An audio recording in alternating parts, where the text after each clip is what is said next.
Namaste. My soul bows to your soul. And welcome to yoga today. So we're going to look for the next couple of weeks at the writings of Arlene Lawrence, and that's Lorrance. And her book's called The Love Principles. And I would say that yogis would agree with an awful lot of what she says. Maybe not quite all of it, but a lot of what she says. And so I thought we would start by looking at the principles. There are 6 of them, and then spending a little bit of time on one. We'll do another one next week, but these are her principles. So she was a spiritually inclined person from birth. She had always had a passion for spirit, for living a more spiritually centered life, and was on a quest from an early age. And then she had a profound experience, and out of that came her understanding of these ideas of love principles. How do we live a life where love is able to express in our day-to-day life? How are we going to do that? So here they are. This is what she has to say. The first one is, have no expectations, but rather abundant expectancy. I think it's interesting that in all of the 12-step programs, that this idea of letting go of your expectations is so important. Why? Well, our expectations really are our desires. This is what we want, and we make what we want what we expect. So we expect people to treat us in a particular way based on our life experience, our childhood, what we brought with us, decisions we made as a small child based on what happened to us. And very often those expectations cause us terrible problems. So we expect in life that someone is going to be kind to us, and they're not. And we're devastated.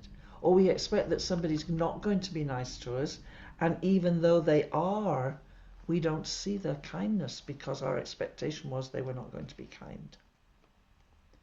And so living a life where our expectations are constantly being not being met leads us to have a great deal of unhappiness in our life.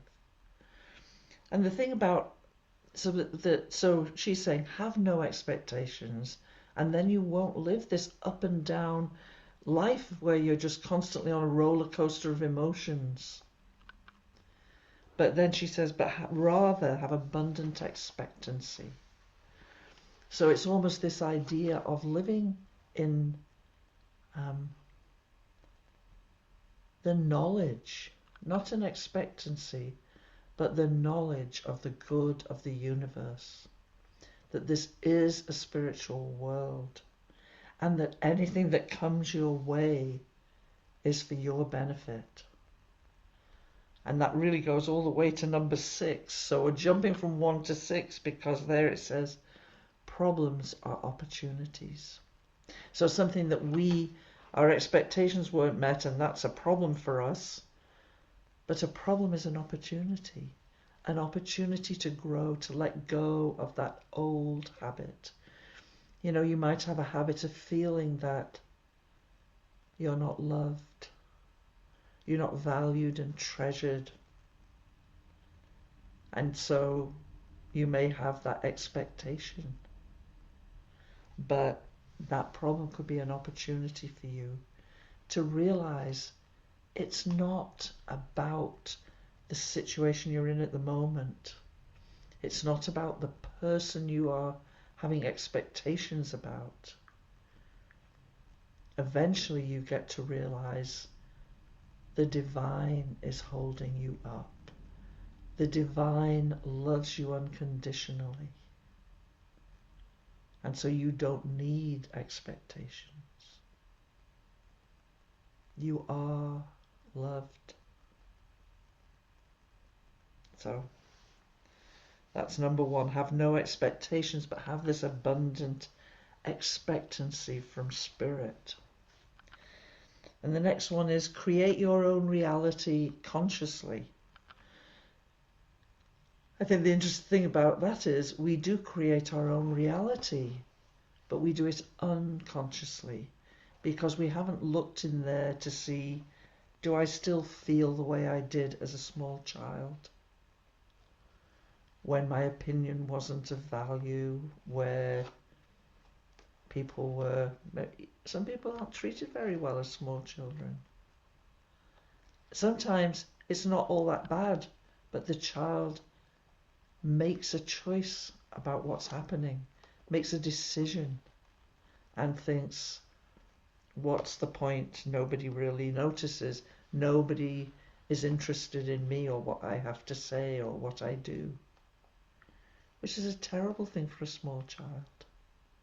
And then to find that you're carrying with it and you're not a small child, you're maybe an old lady, and find that you carry those old ideas with you. So she's saying, create your own reality consciously, not unconsciously. Choose something different. Choose love. Choose compassion. Choose safety, strength and joy. Live more from those qualities consciously so that you're creating a different life based not on your perceived inadequacies, but on the truth of the spiritual world. The next one, receive all people as beautiful, exactly as they are. What a different world we would live in. You know, so many people don't feel beautiful at all. They don't feel loved and valued and appreciated. Can we do it? Can you do it? Can I do it? Receive all people. You know, it's even more than acceptance, it's receiving them exactly as they are. And the fourth one, which you may recognize its origins in Mahatma Gandhi's saying, this one is, be the change you want to see happen in the world, instead of trying to change anyone else. You can't change another person, but you can change yourself. And so, what do you want in the world? Do you want to see more love? Be more loving. You want there to be more compassion? Be more compassionate. When you see the times in your day when you lack compassion, when you lack love, when you lack patience, when you lack joy, find them within yourself. Sit with them. Let them become your reality. Only then will you change the world. You will not change the world by trying to change someone else. So, very powerful. The next one, number 5, provide others with the opportunity to give. Devotees on the spiritual path rejoice in being able to give of their time, of their love, of their effort, their service. It's wonderful. But you can't just give. You have to receive as well. It's a give and take, an ebb and flow. It's like inhaling and exhaling. You need both. And to provide somebody else with that opportunity is truly life-changing. To realize that it's not about you giving because you have so much. You don't give anyway. God gives through us. So you're allowing that to happen. The more you allow that to happen, the quieter you get. And the more lightly you are. to allow somebody else to give. You know, like Guruji would say, be a giver, give every day. Even if you think, well, what can I give? I have nothing. I have barely enough for myself. But you can give. You can smile. You can pick up a bag for somebody. You can do some little act of kindness. You can do something no one ever sees. Why not give somebody else the opportunity to do that? If it's so life-changing for us, if it's such a wonderful thing to do, let's not hug it all. Let's let other people do it. And let's ask, if we dare, ask other people for things that you need in your life. You know, you may have a friend or a family member who has a habit of being unkind to you about something. Ask them, can you help me with this? Because when you treat me that way, I get upset. You know, there's growth and change to be had here. And so this idea of providing others with this opportunity. And the last one, number 6, as I say, is problems or opportunities. And we'll look at some of these others in depth over the next couple of weeks. But I thought we'd start today with one that's more difficult to do than you would imagine. Provide others with the opportunity to give. And so Arlene Lawrence says, when we apply this to those who we know well, those close to us, we open ourselves up to all kinds of things, to being stretched, to pushing our boundaries of what we find we're comfortable with, to challenge us. We may be really disappointed, and we'll talk about that in a minute.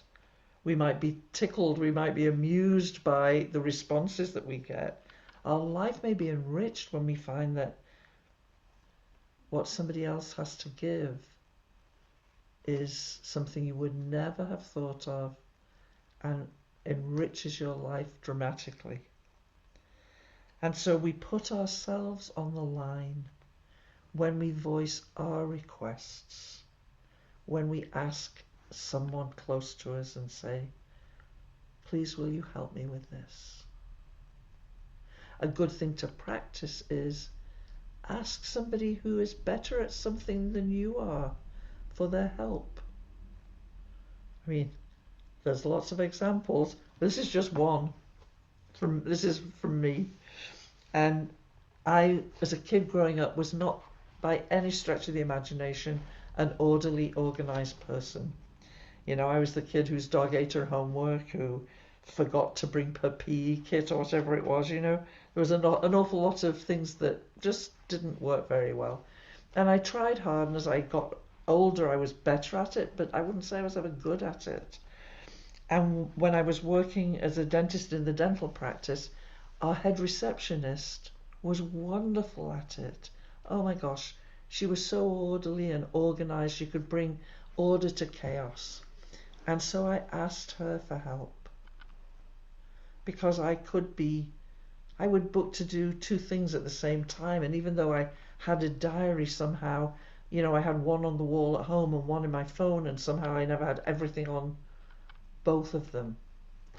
And so she said, well, why don't we sit down every 2 months and look at the upcoming 2 months and look and make sure that you have everything in the right place. And we did that, and it was such, oh my gosh, she helped me so much, and something that I found difficult, she found easy. And so I gained more and more respect and appreciation for the person she was. But if you don't ask other people, you don't get to experience that. You know, we think we're good at what we do. Somebody may be way better. And it's giving them that opportunity. So put yourself on the line, ask for what you need, and wait and see what if anything happens? If you ask those close to you, you never know what you're going to get. You really don't. So the other thing you can do is provide strangers with the opportunity to give. And this presents different challenges and different opportunities for us. You know, people can be in very close proximity physically, and yet they'll, instead of relating to one another, they withdraw from one another to such an extent that there can be no acknowledgement, no contact, no sense of the presence of other people or interaction or relationship happening.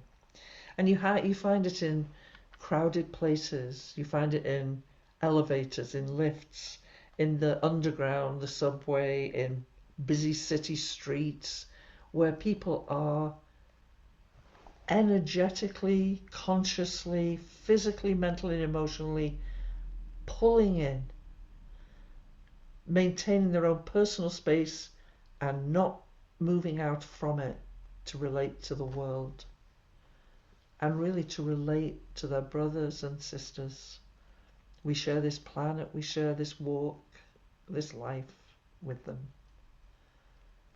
You know, we could extend ourselves a lot more than we do. So there may be hundreds of people walking on the streets, but we sit, or you're driving your car, but we walk or we sit in isolation. We're in supermarkets and we don't make eye contact with the people shopping. We're just doing the same thing. We're going about our life's daily chores, and yet we behave as if we're strangers, that we don't have anything in common, when literally we have in common the fact that we're grocery shopping. And so she says, this non-relating, it perpetuates an us and them, me and you, a separation, that we're not in this together. We become more non-feeling. And she says this is what enables us to look away in times of need. So somebody falls over and trips. Do you go over and help them up? Or do you walk past? Not my business. So it's worth considering. And so she says, instead of an interwoven life with the rest of the planet, with our brothers and sisters, we are disappearing more and more into ourselves, becoming more isolated. And she said, to know love, you have to come forth from your being and purposely, on purpose, establish contact with other human beings. Have a deeper understanding of this sense that I'm part of the one self, and so is everybody else. And that ultimately you begin to see the one self that we all share. You're not separate from the people in the elevator. You're not separate from the people on the underground, the subway, where people are looking at their shoes or reading a book and not looking at you, not making eye contact. You know, not allowing that knowledge that we are all one here. We are part of the one. And whether we acknowledge it or not, it's there. And how glorious it is when we do acknowledge it. Ramakrishna's wife, Sharada Ma, the great yogi Ramakrishna, his wife used to say, no one is a stranger. No one is a stranger. So she really recommends that we practice as we go through our day, establishing that contact. You know, it's easy. She said, if you're just driving along and you're two cars together, you might be stuck in traffic. You know, turn your head and look in their direction. Make eye contact. Smile with warmth at them. And you can complete it. You don't have to become part of every moment of their life. You're just establishing this oneness. Smile warmly, and then you can break that contact and go back to looking at your steering wheel. You know? But there's a really good chance they're going to smile back. And both of you will feel like in this mass of people, this is a connection. An eye-to-eye, soul-to-soul connection. So it's worth thinking. And she says, you know, what you gain there is you're meeting this other person. You're calling attention to the fact that we function together. A network of mutual impact. And often we do this really well in a crisis, you know. Total strangers work together to help someone who's in real difficulty. You know, somebody's getting in trouble in the ocean and total strangers come to help them. You know, somebody has an accident and total strangers come and do what they can. So, and that reminds us that we are part of this whole, that we are all related. I mean, I worked at the Olympic Games in London in 2012. And it's like the subway in New York. People look at their shoes, try to avoid making eye contact. They certainly aren't chatting to strangers. That is not happening. But when the Olympic Games were on, we all wore a games maker's uniform. So if you worked at the Olympic Games, everyone wore the same uniform. And then people would talk to you because they knew who you were. You were somebody who was working at the Olympic Games. And they'd ask you, oh, how was your day? What was it like? What did you do? What have you been working at? And then you'd ask them where they'd come from, because people came from all over the world to be there. And it was like that for a month, because it was the Olympics, then the Paralympics. It was like there was a sense of family. And the Olympic Games ended, and so did that. It just tailed off very rapidly, and people were back to sitting, eyes averted, maintaining their personal space, and not relating to anyone else. So people can do it when they feel safe, but easily give it up for their personal space. So she says, stay present, extending as if you are all related, giving and receiving in equal measure. As I said before, it's like inhaling and exhaling. You can't do one without the other. It's very unsatisfactory. If you inhale and don't exhale, you'll pass out. If you exhale and don't inhale, you're gone. It doesn't work. You cannot be a giver or a receiver. Neither one works. You need to be a giver and a receiver in this beautiful flow of consciousness. And inviting other people to give to you so that you too can be a receiver is a powerful practice. And only when you actually practice it do you get to see for yourself what an incredible thing it is. So, well worth considering. And she recommended a simple practice. She says, if you're in the old lift, the elevator, and everybody's trying to keep their own space and not make eye contact and maintain their separateness. She says, you don't have to be the same. You can feel as if your energy is filling the elevator. You aren't separate. And you can feel compassion for the people that are in there with you. And she recommends, as they walk out, inhale, exhale, and feel that all of your worries and troubles and all of theirs are dissipating. And that they are opening the door to go out from the elevator into the world. And she put it so well that I'm just going to read it. She says, exhale, release the Everyone's releasing their troubles and concerns and their burdens. The door opens and we scatter in different directions. The one self going forth to do the work of humanity. Not a bunch of individuals scrabbling around to earn a living, but the one self in all of us going out to do the work of humanity, each their part, each doing their part. So much more wonderful than just being a giver yourself is to be a part of this giving and receiving. Sense the joy of being a receiver. So I just wanted to share this with you, only because we were talking about it and it seemed relevant into this idea of this dynamic of giving and receiving.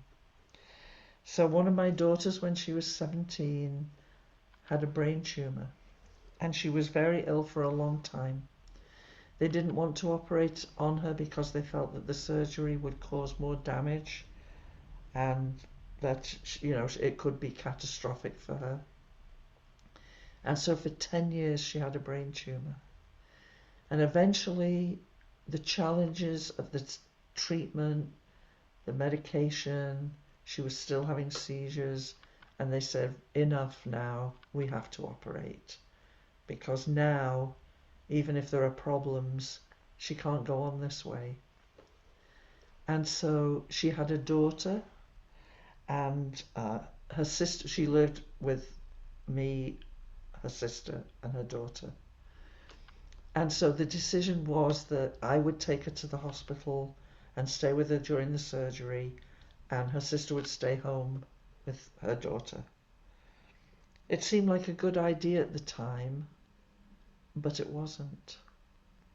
And I thought, I can remember thinking, I don't really want to do this, on my own. I don't want to go to the hospital on my own. And so I thought, well, I'll just ask someone to come with me. And so I have two sisters, so I asked my sisters. They were both busy, and they both said they couldn't come. I asked my cousin, she couldn't come. I asked some friends, and they were on holiday. They were going abroad, traveling, and they were like, oh, I'm sorry, I'm not going to be there. It had such a profound effect on me. In the end, nobody came. And it cemented for me that a feeling that becomes a part then of the way I perceive life. It cemented in me that what's the point in asking for help? No one's going to help you. When it comes down to it, you're on your own. And so the surgery was unsuccessful. And it had to be done again about 4 months later. I didn't really ask anybody then, because I was like, what's the point? I asked everybody I knew, I thought. I asked lots of people. And so my other daughter and I had a conversation. She says, I don't want to be home on my own looking after my niece. I want to be with you at the hospital with my sister. So that's what we did. We decided, well, no one else is going to help us. We'll fix it ourselves. And so my granddaughter went to her other grandmother, and my daughter came with me. And it was way better, way better. At least we weren't on our own. And, I've been on the spiritual path a long time. I didn't feel bereft from the point of view that you're never on your own. The Lord of your heart, Spirit, is there with you. But I wanted a friend. It's what I wanted. And so that sat with me a while, and it bothered me. So this is like they say, a problem is an opportunity. And I thought, why did that happen? Why did nobody help? And eventually I asked my sisters, why did none of you come with me? Not just once, but twice. Why did nobody? I asked you, and you said no. And they said, oh, we didn't realize it was that important. And it made me realize I asked in a way that did not let them know.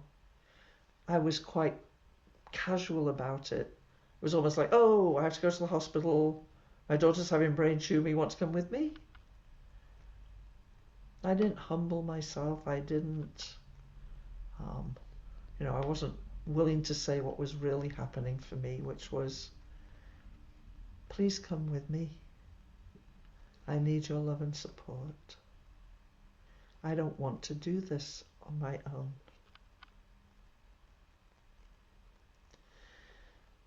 And I was talking to a dear friend in California, and she said, you didn't ask me. I would have come. And I was thinking, wow, I didn't expect, and we're back to this idea of expectations. I didn't expect to have to go that far. But she would have come, and it would have been wonderful. It would have been such a blessing. So I learned a lot from not providing others with an opportunity to give. I gave up too soon. I wasn't honest. So I learned a lot. And I also learned the incredible value of allowing somebody to give to you. And that for me meant asking them from my heart, not from my head. So I commend this practice.